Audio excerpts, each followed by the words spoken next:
If I had $1 for every time I heard somebody say, I just feel so lost. I feel like I don't know who I am anymore. I've just lost touch with who I am and this is changing and all the things. Listen, I would be rich. I'm talking Oprah rich. We would be sipping coffee, having conversations at one of her properties. And I would be telling her how rich I am from this. And a lot of times when we think about feeling lost, we think about like, oh, there's a version of me that used to be, and then there's a version of me that I want to be. And you're sitting smack dab in the middle in the gap. Do you feel like that? I've certainly felt that way before. My coaching clients have, my therapy clients have, my friends and family. I mean, you're in great company. So today we're going to talk about why you being lost may have less to do with an identity crisis and more to do with the fact that you're overwhelmed and what we need to do to kind of reverse that. If you are new to me, hello and welcome. My name is Chastity. I am so glad that you're here. I love sitting down, having these cozy conversations with you as we just kind of maneuver through the highs and the lows of motherhood and what it means to be intentional with the way that we live our lives as we manage work and life and all the things in between. And before we get started into our topic and discussion for today, I want to let you know that I have a free gift for you, which is a 5-day reset challenge. It's an email challenge that you will get every day to your email that comes with this guide that's really set up to help you be more intentional with managing overwhelm, but also be more intentional with knowing who you are at the same time. And of course, today we're going to talk about what those two things have in common. But this challenge is set up to help you walk through that step by step. So go to the description and you'll be able to pick it up and live your best life, okay?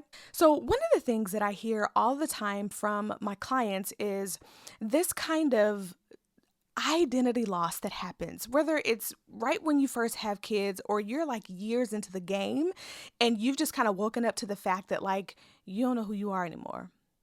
Like things have changed and evolved and you're wearing a whole new wardrobe. You're listening to whole different music. You got a whole different friend group. You're doing things you never said that you were going to do anymore. You're driving a minivan. You got a minivan? Because some people be saying that they're not going to buy a minivan, but they got a minivan. I don't have a minivan, but if you got one, that's fine. But that's just an example of the things that we say we're not going to do, but we do. The identity be changing, okay? Now you might be thinking, what in the world does feeling lost have to do with feeling overwhelmed? I want to break that down, okay? I see feeling lost as kind of this numbness to self. We kind of talked about this earlier. There's a has-been of you, there's a wannabe of you, and there's a huge gap in between, right?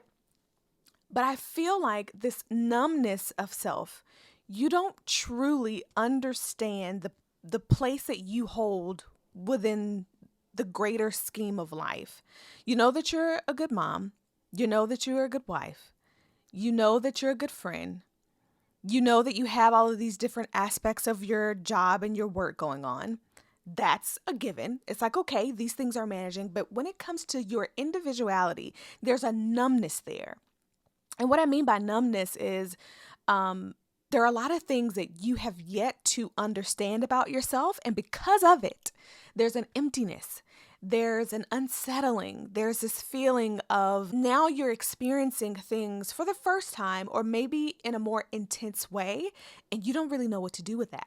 Maybe before you had a little bit more of a grapple on it, but now you don't, right? There's no footing there to help you. You're numb to yourself. So if feeling loss is being numb, there's not a whole lot going on. There's a stillness, there's an unsettling, this kind of stuckness feeling, right? Then I see overwhelm as being overstimulated. There's too much going on. It's too loud in here.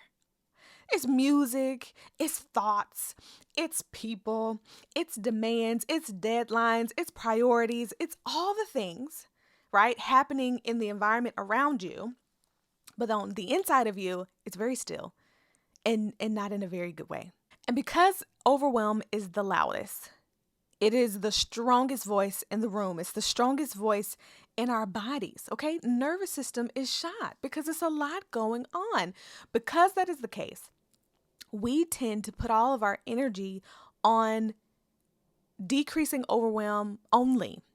And that is not it's not a bad thing to try to manage your overwhelm, okay?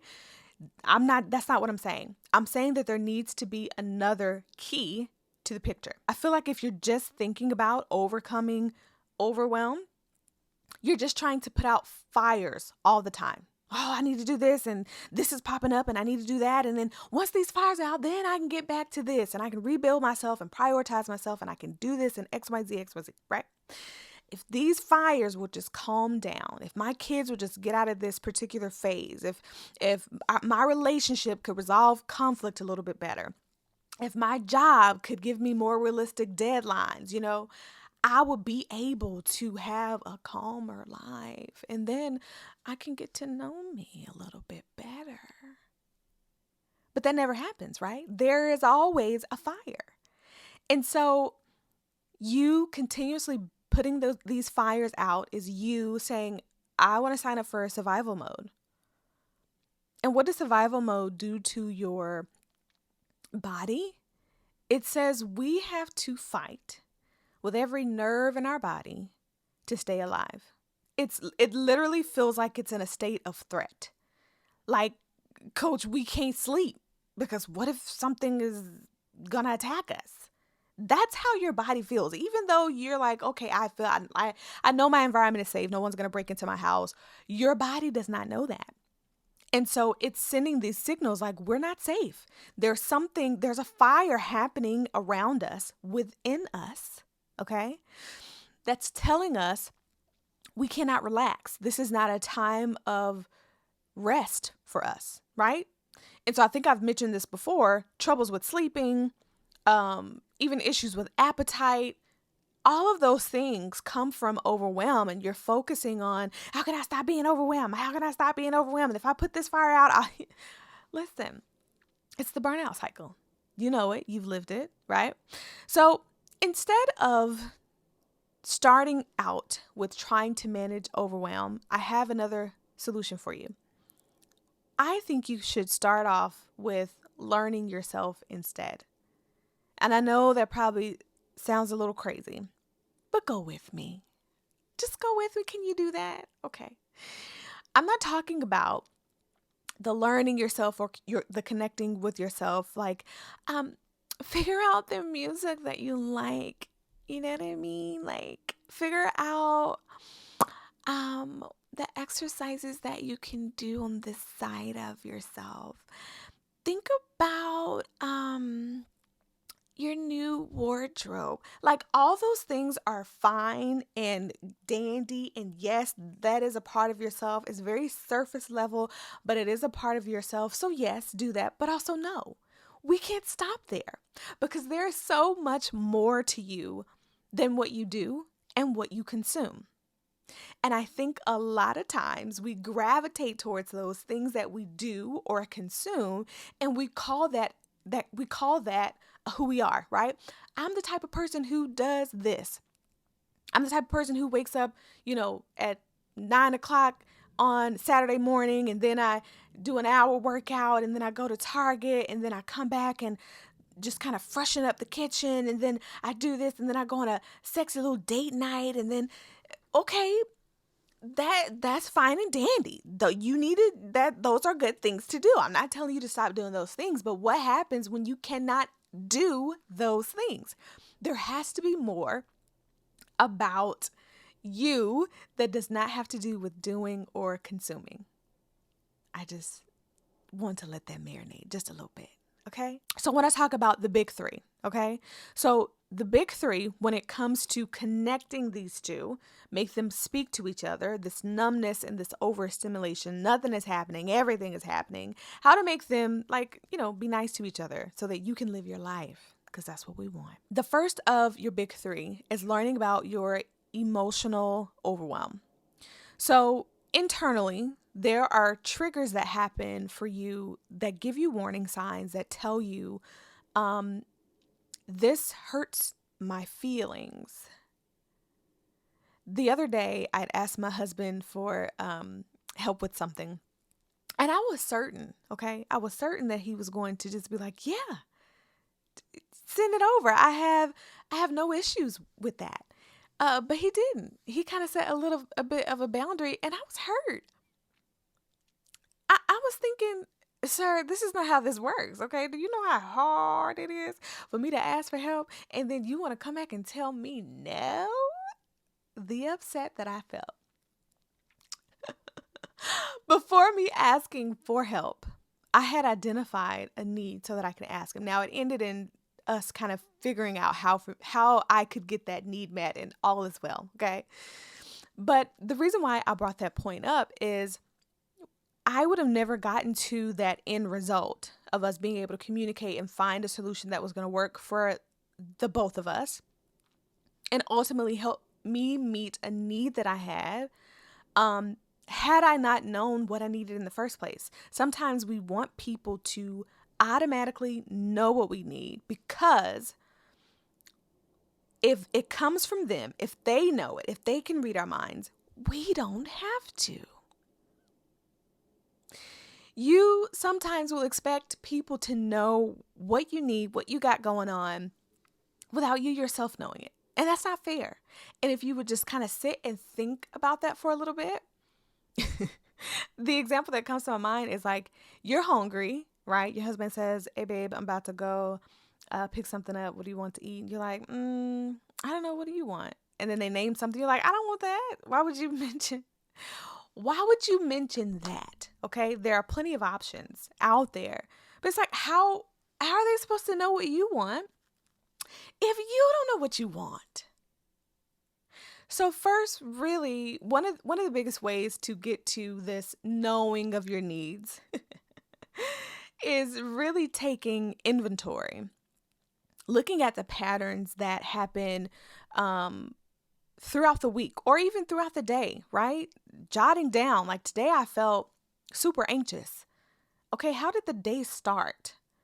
Well, it started with my 4-year-old staring me in the face and saying, Mommy, and I barely opened my eyes and she was already there and I was scared. Not only was I scared, but I knew right away I would have to go straight into mommy mode. Okay, that is a huge trigger. Like, that would be a trigger for anybody. That would be upsetting for anybody to have their day starting off like that. That tells you I need some space in the morning for me to be able to wake up without immediately dropping into mommy mode, right?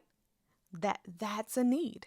And it comes from that taking inventory of your day and your feelings and how you maneuvered through whatever happened that day, right? This can take some time, right? It is you're essentially doing research on yourself, doing evaluation on yourself, and you don't have to feel like you're doing it alone or like you're the only one responsible for pointing this out.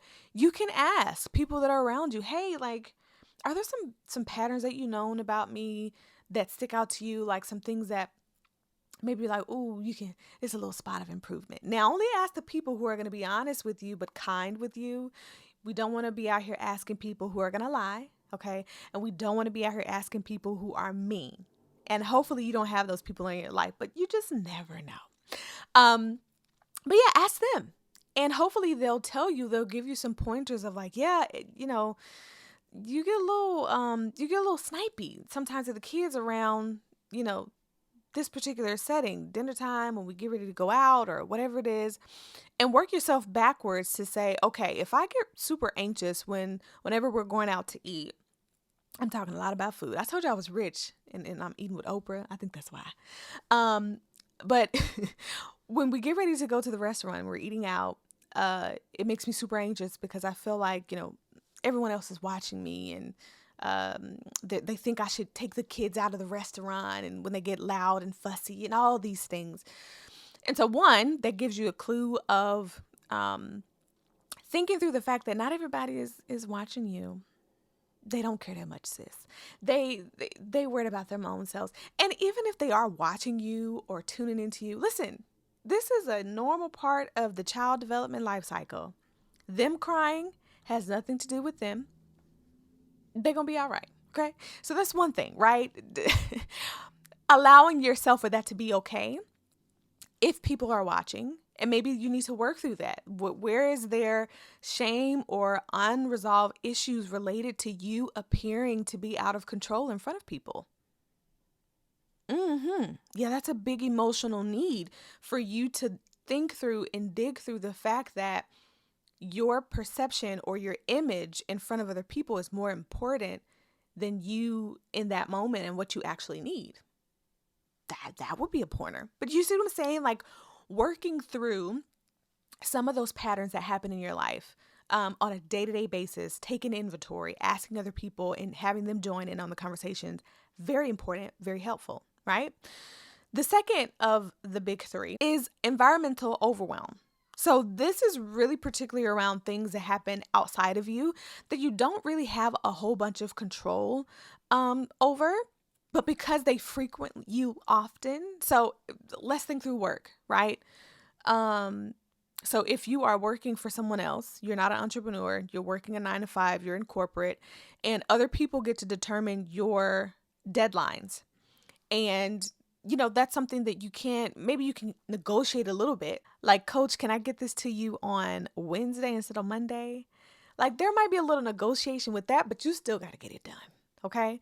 Even if you own your own business, you are kind of setting up your own deadlines because there are things that have to move in a certain order and time frame in order for you to serve the people that you love to serve, right? But environmentally, there can be these moments where we feel like what's happening around us is all consuming. But just like with the emotional overwhelm, pinpointing what exactly is it about that deadline that's making me feel this way? Is it something that you truly don't want to do? I had a coaching client a couple years ago, and we were talking through her relationship with her job and how she had climbed the corporate ladder. She was feeling good about the success that she had been able to acquire so far, but she was completely unfulfilled. So it wasn't about deadlines. It wasn't about even office politics. Well, maybe a little bit. It wasn't about a lot of the kind of ins and outs or day-to-days of a 9 to 5. It was the fact that she was doing work that she didn't really want to do. It was not really connected to the values that she wanted to express at this point in her life. So listening to some of those trigger points that come from your environment actually do point back to you. It's all related, They actually do point back to you to let you know, hey, check in on this. Someone is calling you every day, every couple days. Every time you see their number or name flash across your screen, you roll your eyes. Okay, what is that about? Do you want to talk to them or not? Does there need to be a boundary set with that person or the time of day that they call you or the things that you talk about when they call you? That is a trigger point for you to dig a little deeper and say, I'm overwhelmed. There's too much happening with this particular conversation, this particular person, this particular job, this particular project that I'm working on in my business. Whatever it is, allow your environment to tune you in, to be a part of that check-in with yourself, right? Whenever you feel yourself going into that, it's too much, too soon, I'm overstimulated, think about why. Don't just leave it at, oh, I've had a hard day. And then try to go to sleep and you can't really go to sleep. Yeah? Go a little bit deeper. Listen. We've talked about listening to ourselves, listening to our bodies, listening to the things that are coming up for us all the time. Listen to that. The third one of the big three is really being able to manage the expectations that are causing you overwhelm. Now, this expectation overwhelm can also point back to number one. I feel like they all kind of do. It's a trio that are connected with strings here. But expectation overwhelm is thinking that you are always behind. In some way, some fashion, you are missing the train and you feel like it's never going to come back again. That you've missed your shot. You've missed your window, and that's it. That's one form of expectation. Another form of expectation is this kind of idle version of you. The one, she does everything right and perfect. And she doesn't yell at her kids. She doesn't ever buy takeout instead of doing the home cooked meals. She gets everything done at work. She never rolls her eyes at her boss. She never gets frustrated at the emails from her customers. She lives her life on a beat and she never skips it. Oh, oh, oh. Listen, she has it going on. She got it going on. But here's the thing. These expectations of this idle version of yourself are causing you more strain and stress than you realize. As we talked about before, this like the burnout cycle and how it can end up in the negative thoughts that you have about yourself, these expectations fly right on to that. And there's a lot of, things that you think you should be doing that's pushing this unnecessary anxiety button for you. Girl, it needs to be happening now. And your body's like, oh, now. She said now. Everything is urgent, which means that nothing really is urgent. Everything is important, which means nothing is important. But you're telling your body, your system, your alarm system, we are in threat mode, we are in go mode, everything is on fire. And if we don't do something right now to put it out, everything's going to burn. Everything's going to burn. Check in with your expectations around timelines in your life, where you should be. Maybe you feel like you should have this whole motherhood thing figured out by now. And I honestly feel like we will always be learning and always evolving in that. Maybe you feel bad about the way that things have just shifted with your relationships and your friendships around you. And the expectation is that it was supposed to stay the same. And that's not true. It's not realistic. So expectation overwhelm is very big. It's very huge. It's very sneaky because sometimes we don't always know that it's happening because the more you consume other people's lives and other people's stories, which that's all of what social media is, right? The consumption of someone else's information. The more you do that, the more it sinks into your spirit and your noggin, to let you know that their information has to be your information. And when you take their information as your information, you intuitively put up this timeline and this idol of yourself. And that is causing you overwhelm. Take inventory of that. Where is that coming from? Do I need to unfollow some people? Do I need to have conversations? Etc., etc.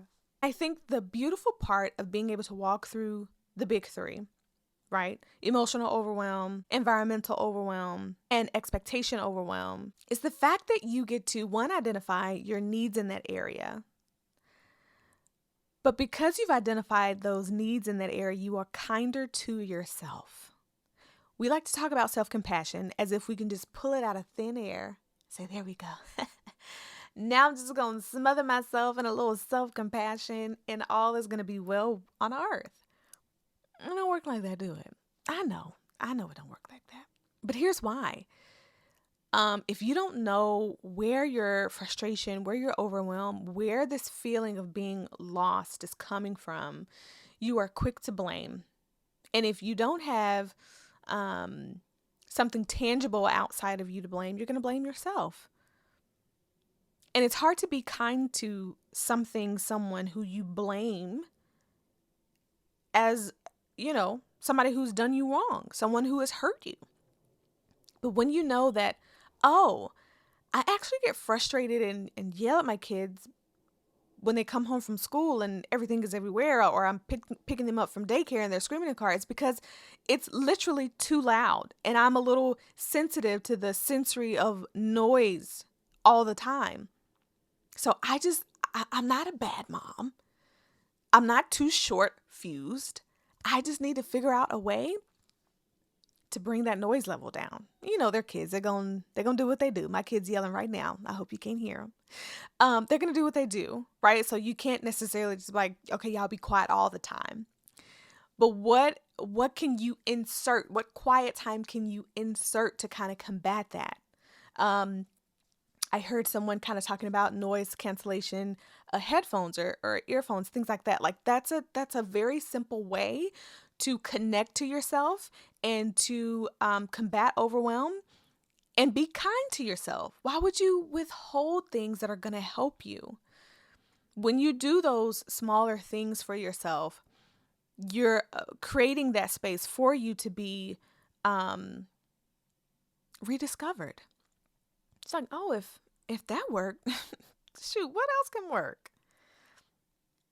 Oh, I actually am one of those parents, and this is a personal testimony, okay? When I first had my girls, I'd gained a whole bunch of weight. There was a lot going on with my body. And because I had been scrolling Instagram and trying to catch up with the girlies, and everyone was wearing leggings and dark clothing and neutrals and all the things, and I was consuming that, I felt like, okay, well, I guess that's the mom look. I guess that's what I have to deal with. So I revamped my closet with things I don't even like. And once I started to realize, oh, it actually makes me feel good when I dress a particular way, kind of like I used to, right? I don't care if someone thinks I'm doing too much because I have on this type of shirt and not a t-shirt. I don't care if you think I'm doing too much if I got on jeans and not leggings. I don't want to live that life. And listen, no shade against you if you like leggings. You got on leggings right now, don't you? Bless it. That's all right. That's your life. I'm talking about my life, okay? And the point in that is when I started to dress more like myself, give myself permission to put on clothes and buy clothes that I like versus what I thought, I had to wear, I was like, oh, I feel better. And it's like, well, Coach, what else can I do? What else is floating around in there that needs to come out? And so, and also because of that, when I get up and I get dressed in the morning, I ask you over on Instagram, did you get dressed today? A part of that is it helps me feel better. So I'm sure it can help someone else feel better to have that reminder. But also when you feel like you've given to yourself, the overwhelm of trying to give to the environment that surrounds you becomes a little less hectic. It becomes a little less overstimulating. It doesn't take it all away now. Putting on a shirt is not going to completely take your sorrows away. But it might help. You never know unless you try. Okay? So the moral of this story today is you are not lost. You might just be buried under overwhelm. Doing too much too fast. You're not the emotional overwhelm that you're experiencing. The needs that you have with your emotions, they don't have an output. And so taking inventory to see what it is that they're trying to remind you of is important. You might be overwhelmed by the things that are happening in your environment. Maybe it has something to do with deadlines and there's too much on your plate. Maybe it's because what's on your plate is not aligned to your values. The other part of that, right, is that maybe you have these expectations that are driving you to be on an endless treadmill walk situation. You just think you're moving forward, but you're not. And you feel it. You feel the burn, but you have not moved. My goodness. Remember these things, okay? Yes, we need to think about managing overwhelm. But we also need to think about how the connection to self can actually help us manage that overwhelm in and of itself. I hope this was helpful. Join me in the next one. Check out the 5-day free reset challenge that is available to you in the description, and we'll chat soon.